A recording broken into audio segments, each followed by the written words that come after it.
여러분 반갑습니다. 반도체 오빠 천마쌤입니다. 오늘은 또 여러분에게 또 흥미로운 이야기를 전달드리도록 하겠습니다. 오후 시간이니까 늦은 시간 한번 재밌게 들어주시기 바랍니다. 추석 연휴라서 어떻게 송편 좀 드셨는지 모르겠네요. 시장에 가면은 재래시장 막 들썩들썩 하던데 사람들도 많고 뭔가 생기가 도는 그런 모습이 좀 느껴지더라고요.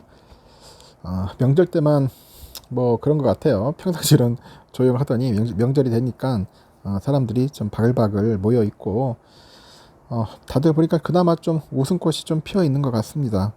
우리의 주시장도 좀 웃음꽃이 좀 많이 피었으면 좋겠네요.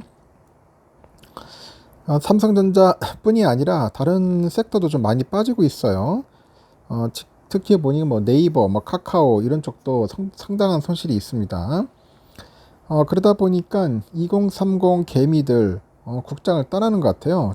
도대체 이 국장에서 투자를 해가지고 이게 벌 수 있느냐? 벌 수 없다는 거야. 대부분 다 꼬라박고 있거나 그냥 계좌가 녹아내리고 있다. 그런 이야기들을 많이 하는 것 같습니다. 그래서 이제 언론사에서도 물어보는가 봐요. 이제 개인들한테 한번 물어보는 겁니다. 인터뷰를 하는 거죠. 지금까지 잃은 게 너무 많다. 국내 대표주인 삼성전자도 주가가 너무 부진하니까 투자로 돈을 버는 게 너무 어렵다고 느껴진다고 합니다. 이 장기 투자인데도 손실은 늘어가고 있고 이 묶인 돈 빼지도 못하고 미국 주식은 등락폭이 크기는 해도 확실하게 수익이 나니까 차라리 미국 주식으로 간다. 뭐 그런 이야기입니다. 제가 늘 얘기하지만은 K 주식은 안 하는 게 상책입니다. 지금 보니까 뭐 금투세도 그렇고 혼란해요. 기울어진 운동장에다 온갖 작전 세력들 많고 편법, 위법 하여튼 판치는 동네가 K 주식인 것 같습니다. 그리고 코로나 시기에 그 주식 투자에 입문했던 직장인 A씨라는 사람이 인터뷰를 했는가 봐요. 여기에 보면은 국민주인 삼성전자, 네이버, 카카오를 모두 보유를 했다고 합니다.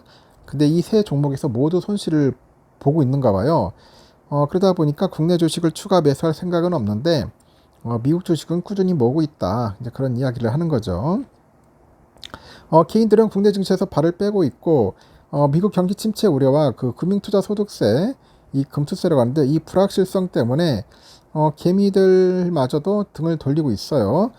증시의 거래 대금은 현재 내려앉았습니다. 그러다 보니까 20대, 30대 투자자 5명이 국내 주식의 투자 매력도가 이제 떨어지고 있다고 하죠. 그래서 투자하지는 않을 생각이다. 이렇게 입을 모은다는 겁니다. 국내 증시의 거래 대금은 지난달부터 눈에 띄게 이제 줄어듭니다. 금투협회에 따르니까 지난 9일에 코스피하고 코스닥 1일 거래 대금이 각각 7조 4,500억, 5조 3,600억 정도를 이제 기록을 했어요. 두 시장 모두 눈에 띄게 이제 거래가 줄었는데 특히 코스피가 지난 1월에 기록했던 연중 최저치죠. 이 최저치에 근접한 금액이었다는 겁니다. 젊은 투자자들은 국내 증시에서 큰 수익을 보지 못했기 때문에 추가로 투자할 생각이 없다고 합니다. 투자할 생각이 없다. 공무원인 개인 투자자 C씨도 국내 주식에 꽤 오래 투자했는데 이게 수익을 본 적이 없다고 합니다. 지금 넣어둔 주식을 당장 팔지는 않을 생각이고 추가 매수할 생각은 전혀 없다고 이야기를 하죠. 이렇게 국내 상장사가 적극적인 주주 환원 정책을 펼치리라는 믿음이 없어서라는 답변도 있어요. 금융기관에 재직 중인 개인 투자자 B씨고 있어요. B씨도 회사 가치가 주가 상승과 이어진다는 공식에 대한 믿음이 없다고 하죠. 국내 상장사들이 이제 쪼개기 상장이나 유상증자를 하는 걸 보니까 미국 주식이 낫다는 생각을 이제 하게 된 것 같습니다. 내년부터 그 시행될 예정인 금투세를 의식했다는 투자자도 있어요. 공무원인 개인 투자자 D씨가 금투세가 어떻게 시행될지는 모르겠는데 국내 주식의 투자 매력도를 떨어뜨리는 요인이라고 생각한다는 거죠. 국내 주식으로 돈을 벌기도 힘들지만은 세금 부담이 그 해외 주식과 똑같아지면은 투자할 이유가 없다는 거죠. 다만 일부 투자자는 밸류업 세주나 그 주주 환원이 그 활발한 종목에 대해서는 나중에라도 투자를 고려하겠다고 했습니다. 그리고 B씨는 그 국내 주식 중에서 가장 관심이 가는 업종이 은행이다. 그런 얘기를 해요. 이제 은행주 뜨기 시작하니까 은행 쪽에 상당한 관심을 갖고 있는가 봐요. 은행 쪽이라고 하는데 이 국내 주식 가운데 꾸준히 배당을 받을 수 있는 종목이나 주주환원 정책을 펴는 종목은 예적금처럼 가지고 있어도 좋겠다. 그런 생각이 든다고 합니다. 그래서 요즘 은행주가 좀 뜨기 시작했고 주가도 좀 많이 올랐어요. 상대적으로. 전문가들은 개미들의 그 이탈과 거래대금 감소의 가장 큰 이유로 금투세를 꼽았습니다.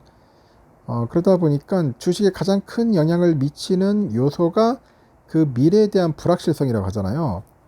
여기에다 또 금투세에 대한 일관성 그리고 예측 가능성이 없다는 점이 영향을 줬을 것 같다.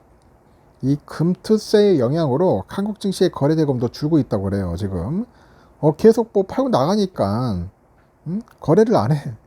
일단 팔고 나가고 또 개미들은 또 투자를 안 해요. 예수금도 줄어들고 있고 그리고 차라리 미국 주식이 낫다. 그 미국 주식에 대한 선호도가 더 높아졌답니다. 이 한국 주식에 투자하는 게 이게 바보 같은 짓인 거야. 이제 멍청한 놈들이나 이제 한국 주식하는 것 같은 그런 분위기가 이제 된 겁니다. 말 그대로 이제 호구들 집합소가 되는 거예요. 호구들 집합소. K 증시에는 그러니까 다 미국 가는 거예요. 미국 주식 한다고 난리치는 거죠. 국내 주식의 투자 매력도가 떨어졌어요. 떨어진 데가 이제 금투세에 대한 불확실성이 있기 때문이라고 하는데 해외는 세금이 있어도 그 반등할 여지가 있는 거야. 뭐 세금 내겠다. 왜냐 주가 오르니까. 그 세금이라도 낼 수 있어. 근데 국내 주식은 세금까지 하면은 투자 매력이 없어. 투자 매력이 없는 겁니다. 세금도 내야지. 주가도 빠지지. 어떤 정신 나간 투자자가 K 주식을 하려고 하겠냐는 거죠. 이 비포장도로와 고속도로에서 모두 통행세를 받는다면은 이 비포장도로로 달릴 이유가 없다는 겁니다. 지금의 금투세는 돈을 벌 수 있게 해놓지도 않았어요. 일단은 세금부터 뜯겠다는 겁니다. 그냥 개미들 호구로 하는 거예요. 일단 뜯고 보자. 엄청 복잡해질 것 같아. 만약에 되면은 뭐 계좌도 따로 만들어야 하고 일단 세금 뜯고 나중에 환급받는 과정도 겁내기 귀찮아요. 그 돈이 묶이는 거라고. 왜 자꾸 이런 식으로 이상하게 만드는지 모르겠습니다. 차라리 그냥 기존에 있는 거 거래세를 내든지 하면 되는데 왜 쓸데없는 금투세를 만들어가지고 시장 분위기에 험악하게 만들고 개미들 사기 완전 떨어뜨리고 그리고 큰 손들 다 도망가게 만들고 이게 제대로 된 주식시장인지 한번 우리가 되돌아볼 필요가 있는 것 같습니다. 이거를 정치인들이 참 신경을 쓰고 판단을 하고 빨리 이렇게 물리든지 하는데 이 정치인들도 주식도 안 해본 놈들이 꼭 이렇게 요구하는 거야. 강요하고. 하여튼 미래가 없습니다, 여러분. 그래서 될 수 있으면은 K 주식 절대로 하지 마십시오. 주식 투자 안 하는 게 돈 버는 지름길일 수도 있어요. 알겠죠? 일단은 여기까지 하겠습니다. 나중에 저녁 시간에 봬요.